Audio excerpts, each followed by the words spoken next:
Tout va bien, ça se passe bien. Vous avez pris plein de belles choses ce matin déjà. Eh bien, vous savez quoi? Bonne nouvelle, on va continuer. Ça tombe très bien. Ça vous a peut-être pas échappé. Depuis quelque temps, on entend parler, et c'est une réalité pour un grand nombre d'entre vous, de la suppression des cookies.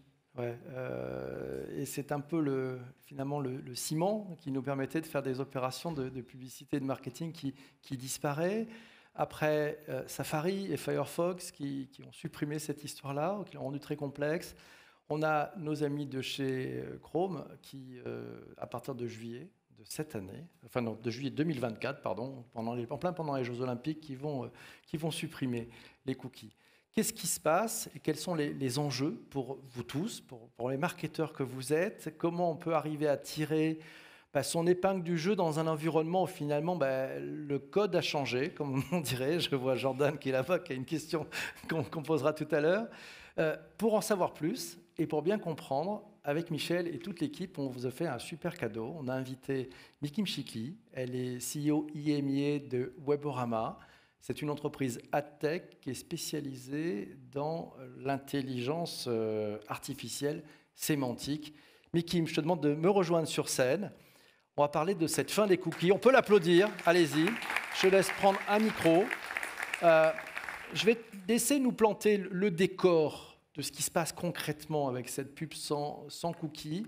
Et puis ensuite, on passera à une séance de questions-réponses, etc. avec vous tous. Profitez-en, vous pouvez lui piquer plein de trucs. Donc, n'hésitez pas, soyez gourmands. Mikim, c'est à toi. Merci beaucoup. Bonjour à toutes et à tous. Donc, je suis Mikim. J'ai la chance de diriger Weborama depuis 2 ans et demi, avec un parcours assez complet et intéressant à l'international, en Angleterre, en Chine et aux États-Unis. Et la France a cette particularité, enfin l'Europe a cette particularité d'avoir pris la décision de supprimer à terme les cookies tiers. Et c'est passé par plusieurs actions qui se passent en même temps. Alors, c'est parti. Incertitude réglementaire, des bouleversements technologiques forts, ce qui nous emmène à des mouvements stratégiques. Qu'est-ce qui se passe? Au niveau réglementaire, c'est RGPD, vous avez déjà dû en entendre parler, qui se fâche et qui dit « Stop, maintenant, on demande aux internautes de donner leur consentement et on ne peut plus les traquer librement sans qu'ils aient fait un choix éclairé. » Côté technologique, c'est les navigateurs qui, eux, prennent le pas sur le sujet. Et on va le voir tout de suite avec Apple, Firefox, Brave qui ont démarré le mouvement. Bien sûr, ils n'avaient pas d'enjeu économique publicitaire comme pouvait l'avoir un Google, mais Google a dû suivre le pas et s'en est suivi un certain nombre de conséquences. Alors, concrètement, quelles sont ces conséquences? Ça clignote toujours. Peut-être le plug, non?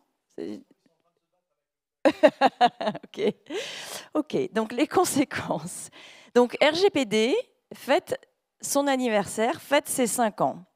Donc offre plus de protection, de garanties, mais également plus de restrictions. Et moi, je pose déjà une première question qui est très bien. Finalement, on supprime les cookies tiers, donc le petit traceur ne suit plus son chemin. Mais est-ce que, avec le travail de la first party qui s'opère chez les annonceurs, mais chez les éditeurs également, et chez les navigateurs, on ne craint pas plus pour le futur. Donc, on va certainement débattre de ce sujet. Depuis 2018, le régulateur a donné près de 4 milliards d'euros d'amende. C'est énorme. Au début, les premiers à avoir pris les amendes sont les GAFA, et on se disait même pas mal, 13 millions, 12 millions, 20 millions, et récemment 1,2 milliard pour Meta. Ça fait un petit peu plus mal. D'où elles viennent, ces amendes? De l'Irlande, parce que c'est un pays où les GAFA ne payent pas de taxes, donc on les attaque en particulier sur d'autres sujets. Le Luxembourg, autre paradis fiscal pour ces plateformes, notamment Amazon, c'est eux la très grosse amende, mais également la France, qui n'est pas en reste et qui est très agressive pour faire respecter RGPD. Je ne vais pas rentrer dans le détail de RGPD, ce n'est pas du tout l'objectif aujourd'hui, mais c'est simplement pour faire prendre conscience que c'est une réalité. Pour tous ceux ou celles qui pensent que RGPD ne fonctionne pas et que la CNIL ne fait pas son travail, eh bien si, elle fait son travail. Donc, les citoyens prennent le contrôle. La dernière étude qui est sortie par une CMP qui s'appelle l'IDOMI annonce que 54% des utilisateurs français donnent leur consentement. Vous pouvez le faire dans l'autre sens. Seulement 46% refusent, ou dans un sens positif ou dans un sens négatif. La réalité, c'est que donc 46% du trafic n'est plus traqué, n'est plus traquable. Alors où est-ce que ça se passe? Ça se passe sur le consentement, mais ça se passe aussi au niveau des GAFA. Donc, PPC le disait en introduction, 2017, Apple limite les cookies tiers sur son navigateur Safari. Firefox lui emboîte le pas, et donc à ce moment-là, à l'heure d'aujourd'hui, c'est plus de 25% de reach qui est perdu, parce qu'ils représentent, ces deux navigateurs à eux seuls, 25% du trafic. Mais ce n'est pas tout. En 2020, Google suit le mouvement et annonce ce qu'ils appellent la Privacy Sandbox, le bac à sable, pour essayer de réfléchir avec l'industrie à une solution pérenne pour mettre fin définitivement aux cookies tiers. Alors, ce n'est pas facile pour Google parce que c'est son principal gagne-pain. Ils ont repoussé et repoussé, fait plein de tentatives. On a testé toutes les API possibles et imaginables. Toujours est-il, c'est compliqué pour eux en termes de business model. La bonne nouvelle, c'est que dès 2023, donc dès juillet 2023, 1% du trafic de Chrome pourra être sans cookie tiers et donc les solutions cookieless pourront être implémentées. Vous allez me dire 1%, c'est peu, mais en fait, c'est beaucoup par rapport à tous les tests API qu'on a pu faire en parallèle. Alors, est-ce que cette fois-ci, c'est pour de bon? Est-ce que vraiment, en 2024, après ce test de 1% de trafic, Google va supprimer les cookies tiers? Je n'ai pas la réponse, mais en tout cas, il faut s'y préparer. Le mouvement continue parce qu'aujourd'hui, on surfe autant, voire plus, sur son mobile que sur son ordinateur. Donc Apple applique sa politique, l'ATP, de contrôle. L'ATP, c'est controversé parce que, en fait, les applications qui sont disponibles vont être coincées, ne vont plus pouvoir cibler la publicité. Oui, c'est la possibilité en fait de traquer les internautes sur le navigateur Safari sur mobile. Donc, qu'est-ce qu'il fait Apple en faisant ça? Il force les utilisateurs à rentrer dans l'App Store, à développer des apps. Et donc, il y a un mouvement fort qui s'élève contre Apple parce que finalement, on passe d'un paradigme à un autre paradigme, d'un paradis à un autre paradis, si on veut. Et donc, l'Alliance digitale, qui est le consortium de la Mobile Marketing Association et de l'IAB, l'Internet Advertising Bureau, aujourd'hui, ont porté plainte contre l'ATP parce que c'est très discriminant. C'est très discriminant d'être obligé de développer son app, d'être dans App Store et d'être racketté pour pouvoir exister et proposer ses produits et ses services si on n'en a pas envie. Donc voilà ce qui se passe autour de l'ATP. Toujours est-il que Apple apparaît comme le chevalier blanc. Ça a été le premier à supprimer les cookies tiers, c'est le premier à dire qu'il le bloque sur le mobile, mais il y a quand même une petite arrière-pensée derrière, ne soyons pas dupes.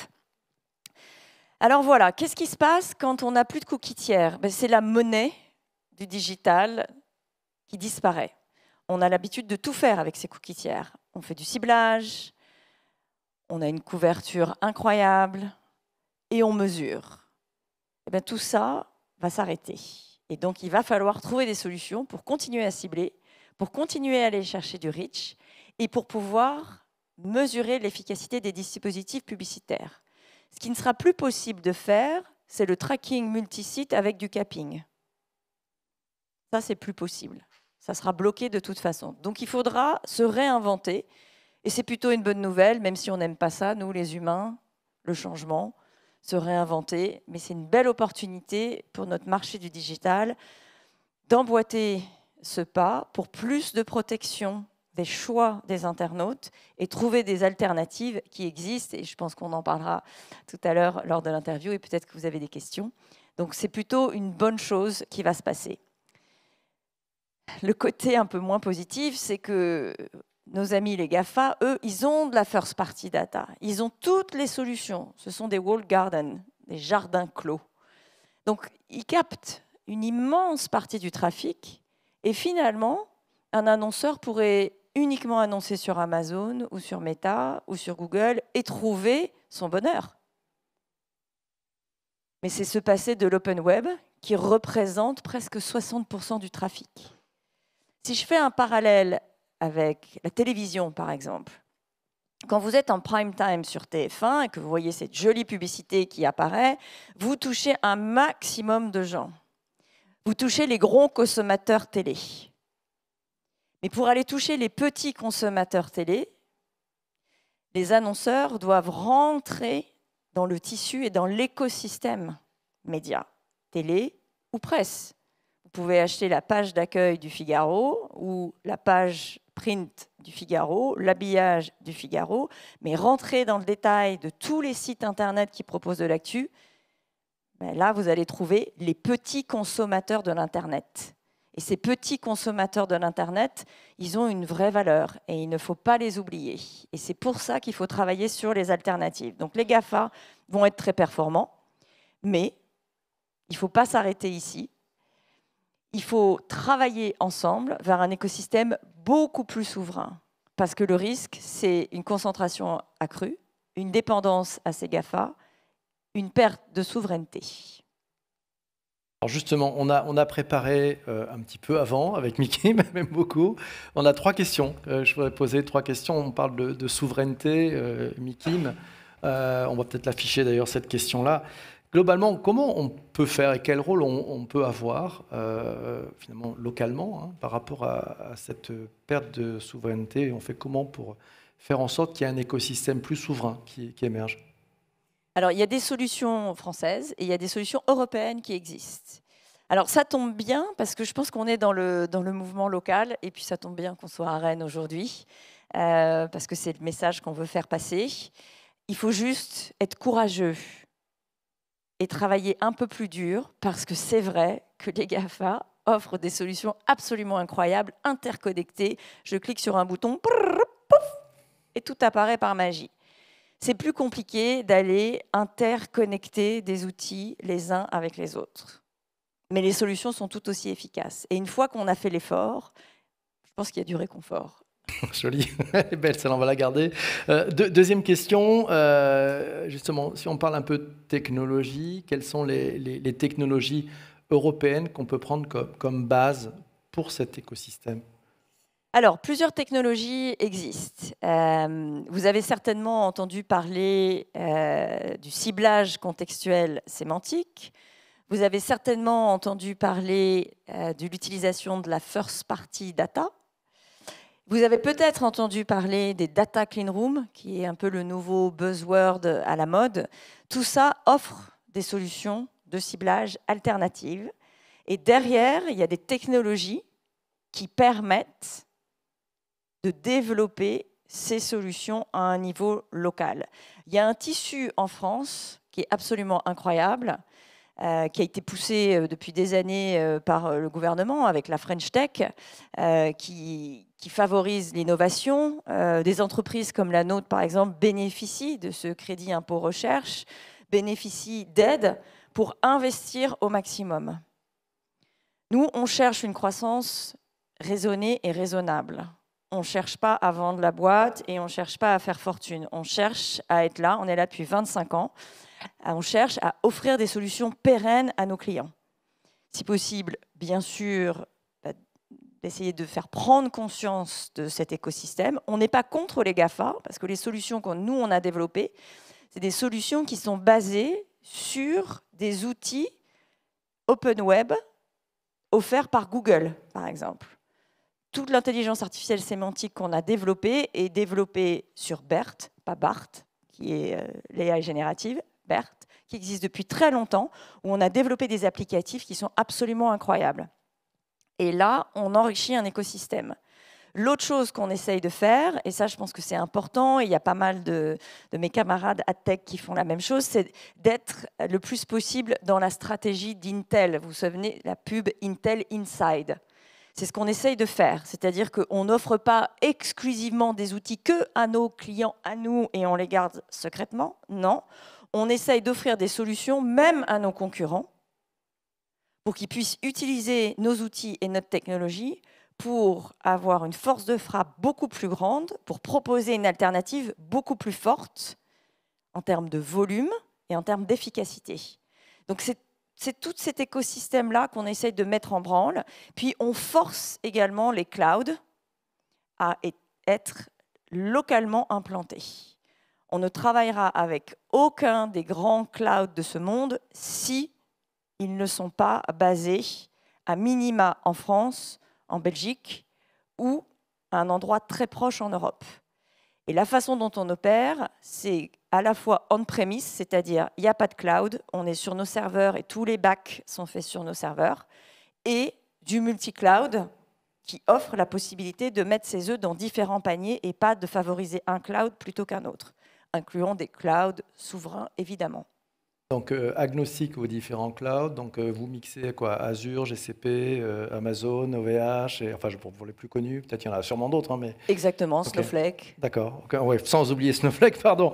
Il y a une troisième question qu'on avait préparée. Et puis après, on va passer à une partie plus interactive avec vous tous. On parlait d'ailleurs ce matin avec Thomas, avec Jean-Jacques aussi, des sujets sur l'éthique.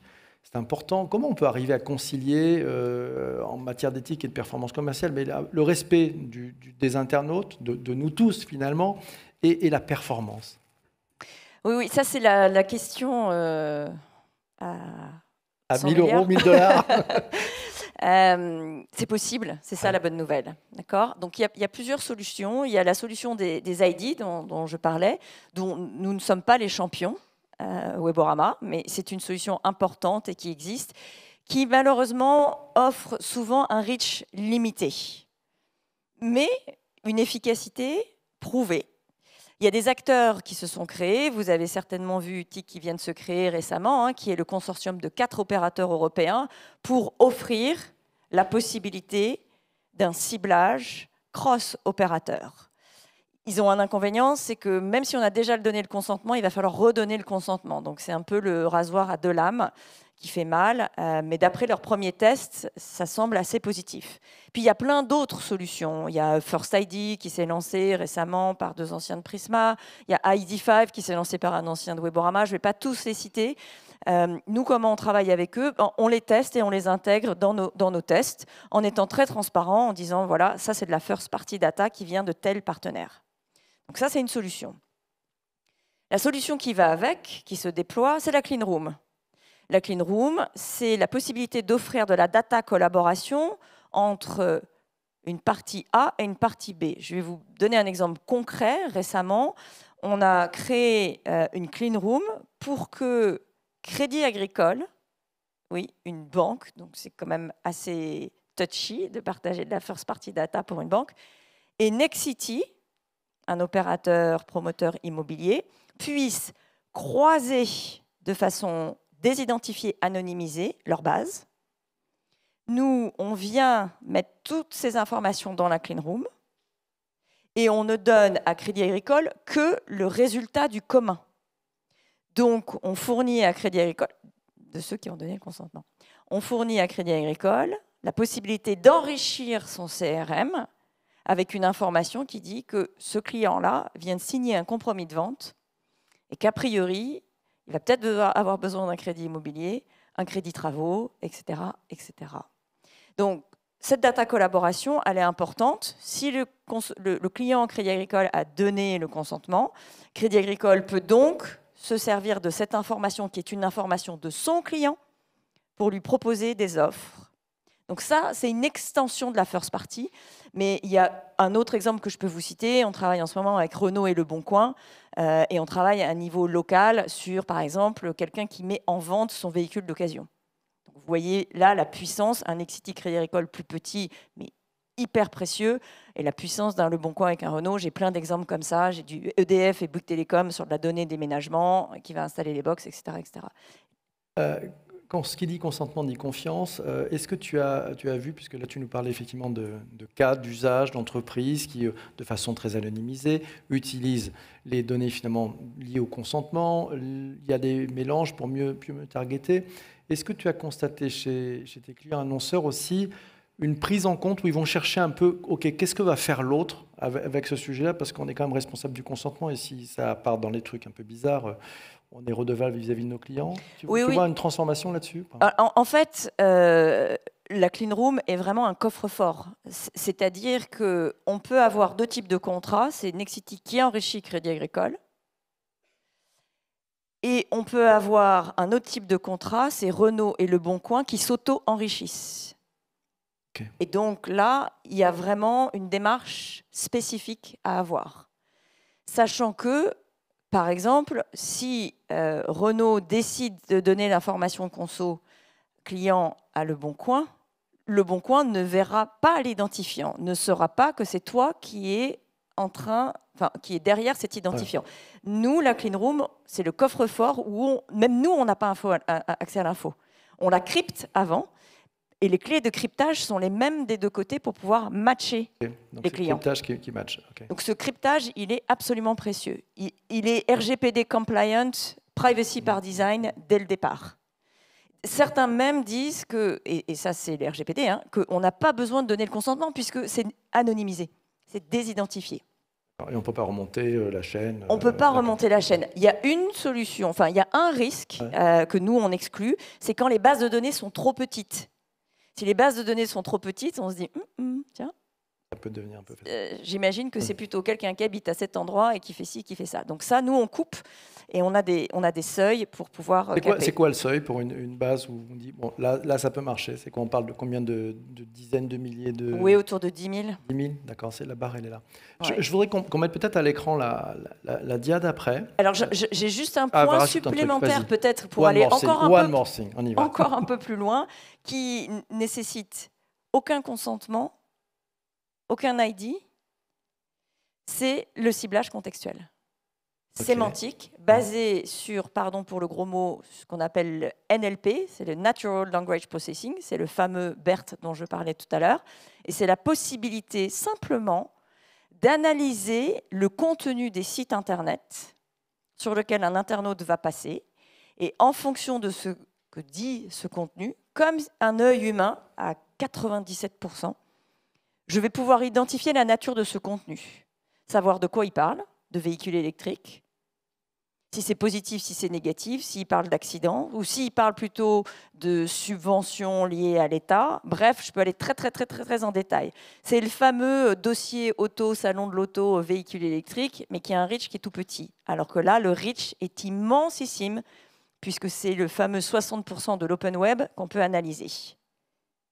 Donc, c'est plus l'individu qu'on suit, c'est les différents sites sur lesquels il est passé. C'est les pages de contenu. Donc, c'est les opportunités, en fait. Exactement. Et aujourd'hui, c'est plus de 200 millions d'URL que l'on fetch et que l'on analyse et que l'on met à jour toutes les 3 heures. Ah oui, donc c'est du produit frais, quoi. C'est du produit très frais, avec du fond de catalogue, parce qu'il faut aller chercher aussi ce fond de catalogue, parce qu'il peut y avoir des internautes sur ce fond de catalogue. Et là, pour répondre à cette question, on a à la fois du reach et à la fois de l'efficacité en termes de pertinence, parce que vous imaginez bien qu'en général, si on consulte plein d'informations et de pages sur la voiture électrique, c'est qu'a priori, on a un intérêt ou quelqu'un autour de nous a un intérêt. Aujourd'hui, cette performance, et ça va être la question clé, elle n'est pas mesurable sans cookie tiers. Donc, je ne saurais pas attribuer au site sur lequel la pub a été cliquée, voire le produit acheté, que ça a été fait sans cookie tiers. Donc, on va utiliser le marketing mix modeling, on va utiliser la mesure de l'attention, on va utiliser le mix avec le CRM. Il y a des solutions. Elles sont juste moins évidentes qu'avant. Maintenant, elles sont moins biaisées parce que souvent, la performance était mesurée au last click. Et guess who? C'était Google qui prenait le last click. Très clair. Allez, on passe à la dia suivante. C'est un petit peu tous les mots là, dont on a parlé. Je voudrais vous faire un cadeau. J'aimerais que vous puissiez me dire quel est le mot-clé. Et je vais vous demander de me donner le mot-clé. Chacun me donne un mot-clé avec lequel vous aimeriez qu'on creuse un peu plus profond. Je vous écoute. Donnez-moi un mot-clé. Quel est parmi tous ces mots-clés quelque chose qui vous intéresse le plus? On y va? Oui, c'est vous. Bonjour. Vous ne les voyez pas, les mots-clés? Si. Est-ce qu'il y a un mot-clé qui vous intéresse particulièrement? Allez-y tous. Hein, comment? ID Graph. ID Graph, merci beaucoup. Alors, ID Graph, est-ce que tu peux nous en dire plus? On creuse. Oui. ID Graph, c'est la possibilité de créer, sur la base de la first party data qui est principalement constituée d'emails, une sorte de schéma qui va permettre, de clean matching, voilà, je cherchais, qui va permettre à la Data Clean Room de travailler encore plus dur, encore plus fort. Donc, l'ID Graph, par exemple, je vais prendre un recette dans l'automobile, tous les concessionnaires de France, puis la base de données Renault, clients et prospects, et à partir de ça, je constitue l'ID Graph Renault. L'ID Graph Renault, il peut être intéressant à matcher avec l'ID Graph AXA. Donc, je prends tous les contrats, les clients qui ont des contrats AXA automobile uniquement. Quand je dis clients, ils sont anonymisés. Et je vais pouvoir matcher ces ID Graph, regarder les communs et décider d'enrichir mon CRM ou de les activer en média. Donc, ça sert à ça, un ID Graph. Donc, il faut bien sûr avoir suffisamment de first party data pour constituer son ID Graph. Maintenant, vous avez des players comme nous, par exemple, mais je peux citer les concurrents, LiveRamp et autres, qui créent des ID Graph. Ceux que vous ne connaissez pas et qui sont les ID Graph les plus puissants qui existent sont les GAFA, parce qu'ils ont accès à toutes les informations, à toutes vos informations. Donc eux, ils ont des ID Graph puissants et c'est pour ça qu'ils vont continuer à matcher de l'information et de la donnée. Et ils ne désanonymisent pas puisqu'ils restent dans leur écosystème. Donc ils savent plus en termes de navigation ce que vous avez regardé comme contenu, mais ils savent encore mieux ce qui vous intéresse, puisque avec leur ID Graph, ils l'enrichissent de données comportementales. Autre mot-clé qui se lance. Interopérabilité. L'interopérabilité, merci. Alors, l'interopérabilité, c'est un peu ce que j'expliquais au début, c'est-à-dire quand vous prenez le full stack Amazon parce que vous êtes e-marchand et que la vie est beaucoup plus simple sur Amazon, il faut le dire, même nous, en tant que consommateurs, la vie est plus simple. Tout est interopérable au sein de l'écosystème Amazon. Le cloud, le marketing ads, etc., etc. Maintenant, vous décidez d'avoir votre écosystème technologique souverain. Vous allez avoir une CMP d'un côté, une CMP de l'autre, une CDP de l'autre, un ID Graph, vous rajoutez des outils de contexte. Ces outils se parlent-ils? La plupart du temps, non.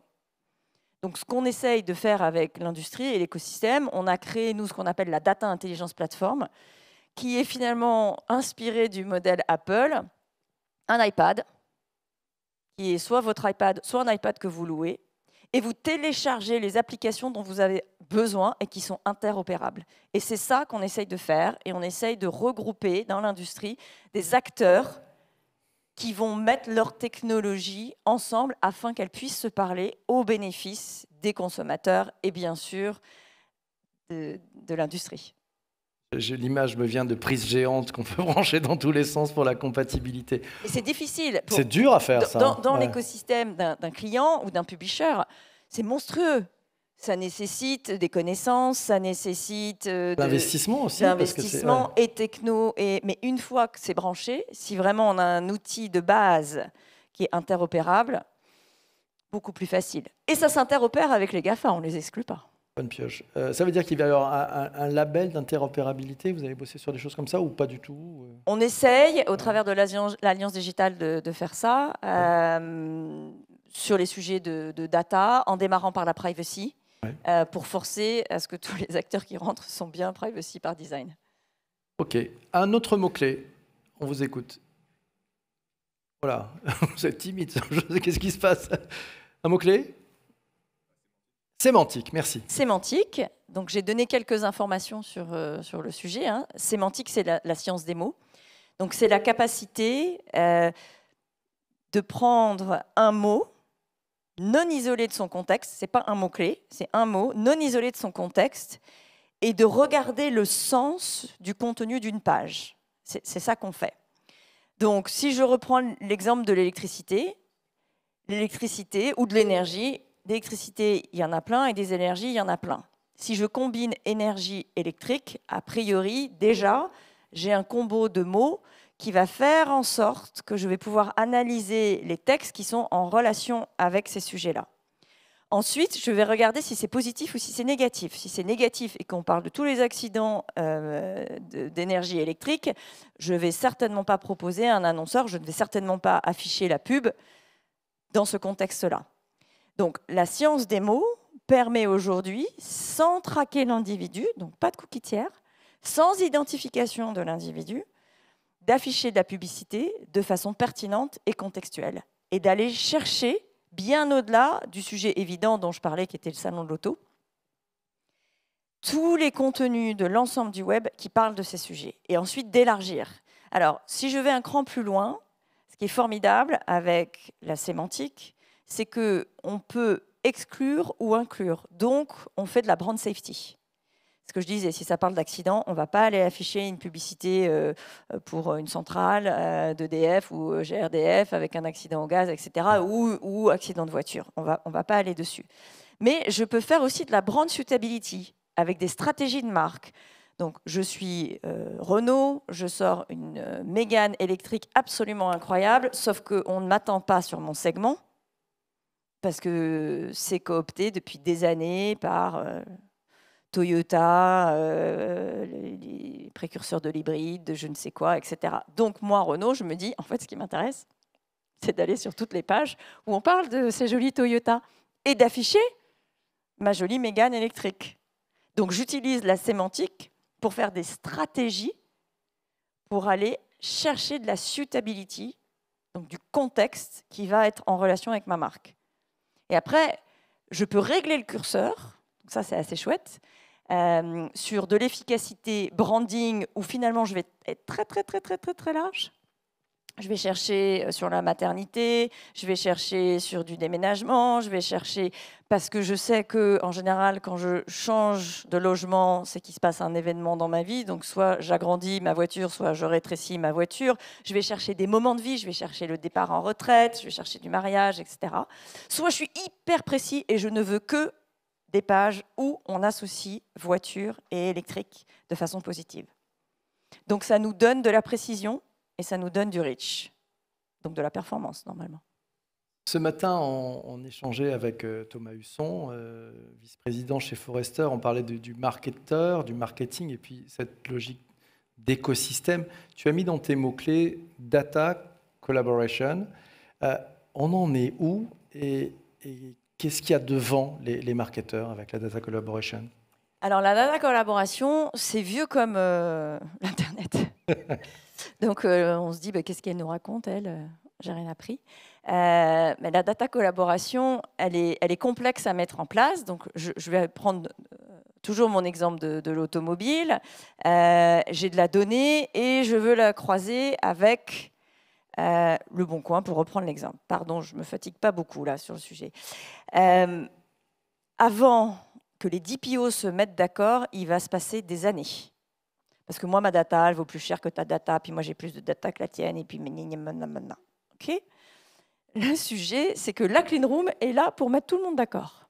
Je ne sais pas si ta data est plus ou mieux, je ne sais pas si tu en as moins ou plus. Ce que je sais, c'est que dans un sens, je peux te l'enrichir, et dans l'autre, tu vas pouvoir l'activer. Et donc, c'est grâce à ces clean rooms, aujourd'hui, que la data collaboration se passe.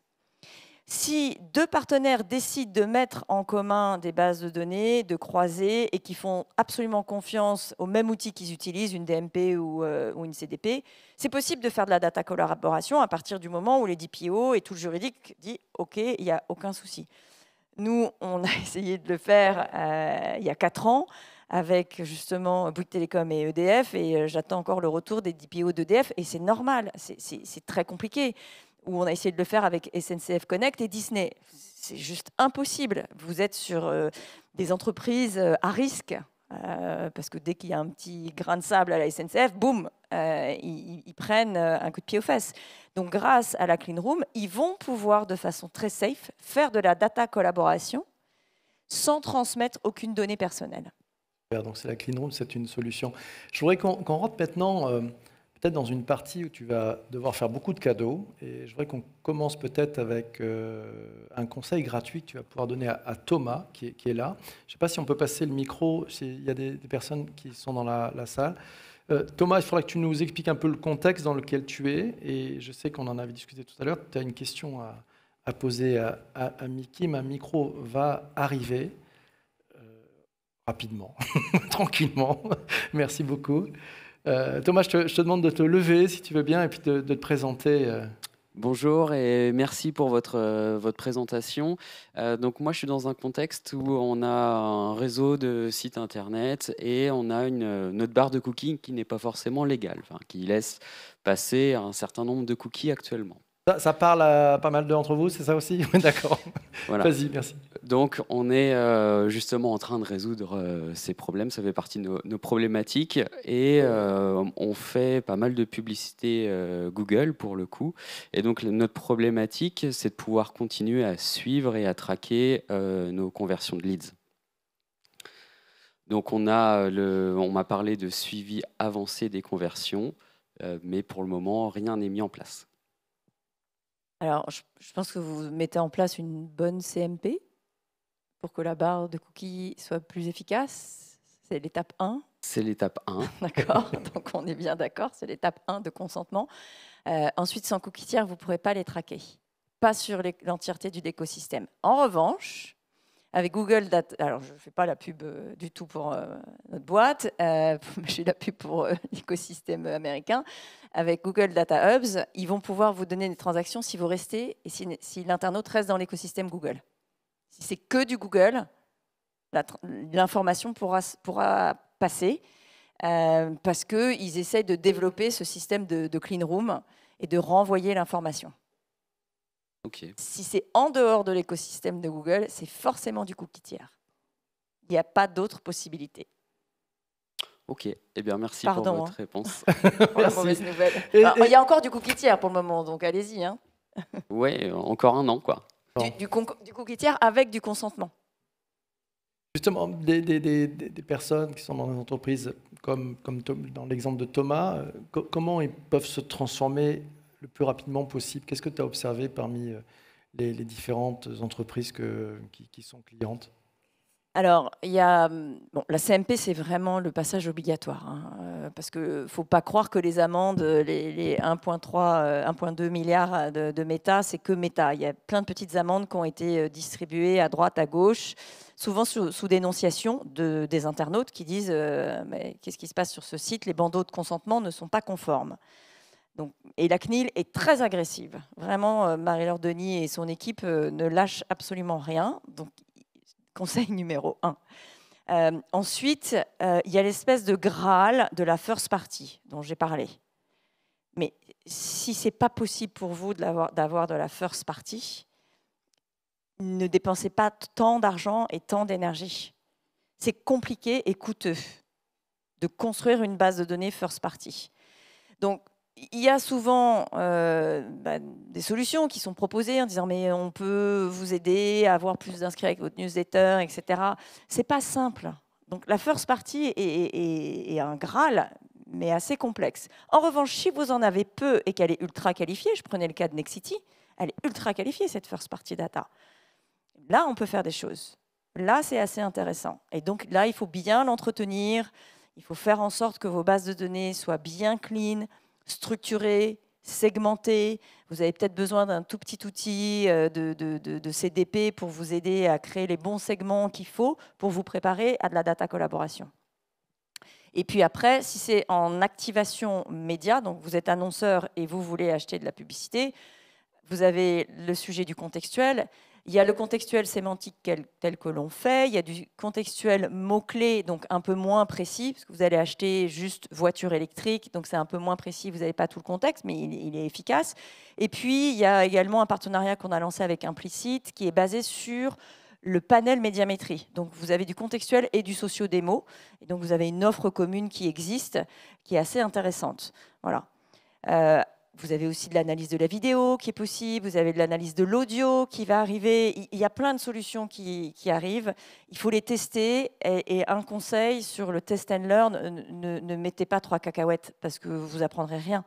Testez vraiment, grandeur nature.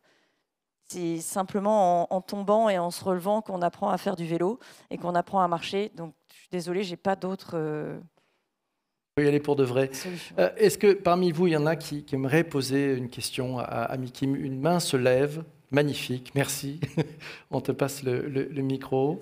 Merci de votre aide. N'hésitez pas, si vous voulez poser des questions à Mikim, profitez-en, c'est gratuit. Donc allez-y. Merci Mikim. Levez la main, comme ça on vous donnera le micro après. Merci Mikim pour la présentation. Et les slides sont magnifiques, même si ça clignotait un peu. Nicolas Blandel, moi j'avais une question plus sur la partie rétrospectivement. T'en penses quoi de la RGPD en fait? Parce que, bon, ok, l'Irlande met des amendes, ils récupèrent du cash de cette manière-là, parce qu'ils ne sont pas capables, au bout du compte, de taxer Facebook et Amazon. Même chose pour le Luxembourg. Mais rétrospectivement, c'est quoi le point de vue? Je sais qu'il y a un vrai sujet actuellement qui est porté par l'Alliance Digitale et Nicolas Rieul sur ce sujet-là. Mais ton point de vue? Merci. Moi, je pense que c'est une bonne chose, RGPD. Et c'est bien que Nico le porte, parce qu'il est aussi CEO de Criteo, et on peut remercier Criteo avec son ultra ciblage de la fameuse table de jardin que j'ai tapée une fois sur Google et que je prends 50 fois en publicité après. Donc voilà, mais on peut remercier Criteo. Il y a toujours un côté positif, et je critique pas, c'est une réalité. Aujourd'hui, c'est fini. La table de jardin, vous pouvez, si vous avez donné votre consentement, ben, vous pouvez dire cette publicité n'est pas appropriée, j'ai déjà acheté le produit, merci de ne plus l'afficher. Donc ça, c'est une des conséquences positives de RGPD. Ensuite, il y a des gagnants qu'on n'attendait pas, qui vont être les GAFA. Il faut bien voir que en fait, RGPD défavorise un écosystème souverain. Et c'est un vrai sujet. Et c'est pour ça qu'avec l'Alliance Digitale, aujourd'hui, on attaque l'ATP, parce que derrière, il y a des agendas qui sont cachés. Et il ne faut pas oublier ça. Et en plus, les petits, quand ils prennent des amendes, parce que, à l'instar de Thomas sur son site, qui n'a pas son bandeau de consentement, qui n'est pas conforme, lui, s'il prend une amende de 10 000 francs, c'est mortel. Alors que, bon, Meta, il prend une amende d'1,2 million, il ne va pas mourir. Donc, c'est controversé, mais personnellement, je pense que c'est une bonne chose. Si, et seulement si, tous les internautes se rendaient compte du pouvoir qu'ils ont. Or, ils n'ont pas de pouvoir. C'est un peu RGPD et le consentement, c'est un peu comme le contrat de mariage, quoi. En général, on ne le lit pas, on dit oui, et puis après, une fois qu'on divorce, on se dit « Oh merde, qu'est-ce que j'ai fait ?» Donc c'est pénible. Donc on essaye d'œuvrer avec la CNIL pour que les bandeaux soient très simples et qu'on explique que c'est. Aller expliquer à certaines populations, les petits consommateurs de l'Internet, qui restent des cibles privilégiées aux arnaques, je pense aux grands-pères, aux grands-mères, aux grands-oncles, ce que c'est qu'un cookie. Je ne suis même pas sûre qu'ils sachent que c'est un gâteau parce qu'ils ne parlent pas anglais. Donc, il faut expliquer très clairement quels sont les droits et les devoirs et les obligations des uns des autres. Et ce n'est pas simple. Mais il faut continuer à le faire, il faut démocratiser, il faut continuer à le faire et bien se comporter et puis tester d'autres alternatives qui s'offrent à nous. Je pense quand même que si RGPD n'existerait pas, il faudrait l'inventer. Si DSA, DMA, pardon pour les acronymes, mais c'est la protection de l'envoi des données aux États-Unis, notamment, n'existerait pas, il faudrait l'inventer. La Commission européenne fait quand même un gros travail de fond. C'est juste un régulateur, il arrive toujours avec 3-4 années de retard. Donc là, ils sont en train de travailler sur des sujets, ils sont déjà en retard, on le sait, mais il faut le faire. Okay, Claire, une autre question peut-être? Là au fond, là-bas, merci beaucoup. Si vous pouvez vous lever, merci. Oui, merci beaucoup pour votre intervention. Moi, j'ai une question sur le timing, parce que je constate beaucoup d'immobilisme et d'attentisme et d'observation des marques entre elles. Et donc, je voulais savoir, vu qu'en plus, ça a déjà été décalé de 2023 à 2024, quel est, alors c'est la question 1 milliard, hein, mais selon vous, le bon moment pour se réveiller et se mettre en action? Maintenant.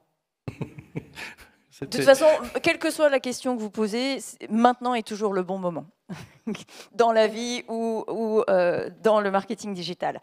D'abord, ils ont déjà disparu. C'est un peu ce que je disais en introduction. Il n'y a que 54% des Français qui donnent leur consentement. Donc, qu'est-ce qui se passe des 46 autres? Sauf si les bandeaux des CMP ne sont pas bien en place.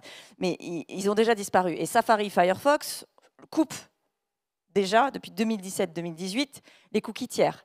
Ça veut dire que si je prends un de nos clients adorés et néanmoins très exigeant, qui est Cofidis, depuis 2 ans et demi, 3 ans, on a mis en place des campagnes cookieless avec de la first party, avec du panel, avec de la sémantique. Et la bonne nouvelle, c'est qu'ils sont apparus dans des environnements où ils étaient seuls. Ils n'avaient pas de concurrents. Donc les performances ont fait comme ça. Donc c'est maintenant. Alors quelque part, c'est une bonne nouvelle, parce que si vous n'avez pas encore testé, comme il n'y a pas trop d'encombrement, c'est l'occasion de le faire. C'est une mauvaise nouvelle, parce qu'en fait, il faut démarrer les benchmarks dès maintenant. Et les benchmarks sont très importants par rapport à la mesure. Puisque comme je l'ai dit, on ne pourra plus mesurer comme on mesurait avant. Il y aura plus de tracking intersite, donc je n'aurai pas un taux de clic sur l'ensemble de ma campagne, j'aurai un taux de clic sur ce site A, B, C, D, éventuellement. Et après, je ne peux pas traquer les transactions, je ne peux pas traquer les performances, je ne sais pas d'où ça va venir. Donc il faut mettre en place les modèles maintenant pour pouvoir mesurer demain quand il n'y en aura plus. Google va proposer des solutions. Dans sa sandbox, il y a une API mesure qui n'est pas simple, qu'on a utilisée, qu'on a testée.